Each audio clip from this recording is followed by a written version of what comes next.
डरना नहीं है, डेमोक्रेसी है। अगर डेमोक्रेसी में बोलने से डर न लगे, एक बार घुसता है तो निकलता नहीं है कॉकरोच। শিক্ষামন্ত্রীর পদত্যাগের পর এবার ভারতে সরকার পতনের ডাক। ভারতের বর্তমান সরকারকে অপসারণের সময় এসে গেছে বলে মন্তব্য করেছেন লোকসভার বিরোধী দলীয় নেতা রাহুল গান্ধী। শিক্ষামন্ত্রী ধর্মেন্দ্র প্রধানের পদত্যাগের পরেই তিনি এই মন্তব্য করেন। সরকারি পরীক্ষার প্রশ্নপত্র ফাঁস এবং অনিয়মের অভিযোগে দেশজুড়ে চলা ব্যাপক ছাত্র আন্দোলনের জেরে শনিবার ধর্মেন্দ্র প্রধান পদত্যাগ করেন। শনিবার সকালে নয়াদিল্লিতে নিজের 10 জনপথের বাসভবনে আন্দোলনরত একজন শিক্ষার্থীর সঙ্গে দেখা করেন রাহুল গান্ধী। এরপর সামাজিক যোগাযোগ মাধ্যম এক্সে এক পোস্টে তিনি গণতন্ত্র, সংবিধান ও নিজেদের ভবিষ্যৎ রক্ষায় রাজপথে নেমে আসা দেশের সব শিক্ষার্থীকে অভিনন্দন জানান। তিনি বলেন, ধর্মেন্দ্র প্রধানের পদত্যাগে আমাদের শিক্ষা ব্যবস্থাকে পুনর্গঠনের পথে এক বিশাল পদক্ষেপ। শিক্ষামন্ত্রীর পদত্যাগ সত্ত্বেও রাহুল গান্ধী জানান যে তাদের আরও 2টি দাবি এখনও পূরণ হয়নি।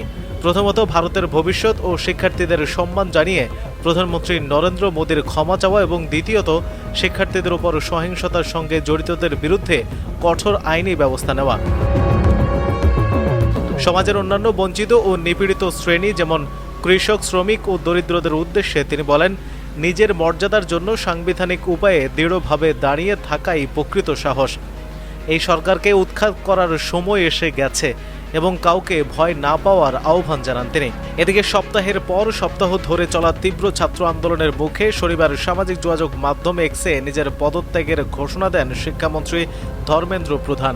তিনি জানান, শিক্ষার্থীদের ভবিষ্যৎকে সর্বোচ্চ অগ্রাধিকার দিয়ে এবং যন্তর মন্তর ও দেশ জুড়ে চলমান পরিস্থিতির সুযোগ নিয়ে কোনো দেশ বিরোধী শক্তি যাতে ফায়দা লুটতে না পারে তা নিশ্চিত করতেই তিনি পদত্যাগপত্র জমা দিয়েছেন।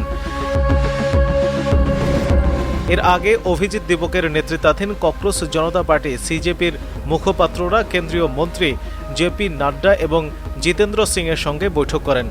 তার ঠিক একদিন পরেই এই পদত্যাগের ঘটনা ঘটে। শিক্ষামন্ত্রীর পদত্যাগের পর যন্তর মন্তরের মঞ্চ থেকে প্রধান বিচারপতির উদ্দেশ্যে সিজেপি প্রতিষ্ঠাতা অভিজিৎ দীপক ধন্যবাদ জানান। তিনি বলেন, গত 15 মে সুপ্রিম কোর্ট এক শুনানির সময় প্রধান বিচারপতি সূর্যকান্ত তরুণদের নিয়ে যে মন্তব্য করেছিলেন তার ফলেই এই আন্দোলনের সূত্রপাত হয়েছে।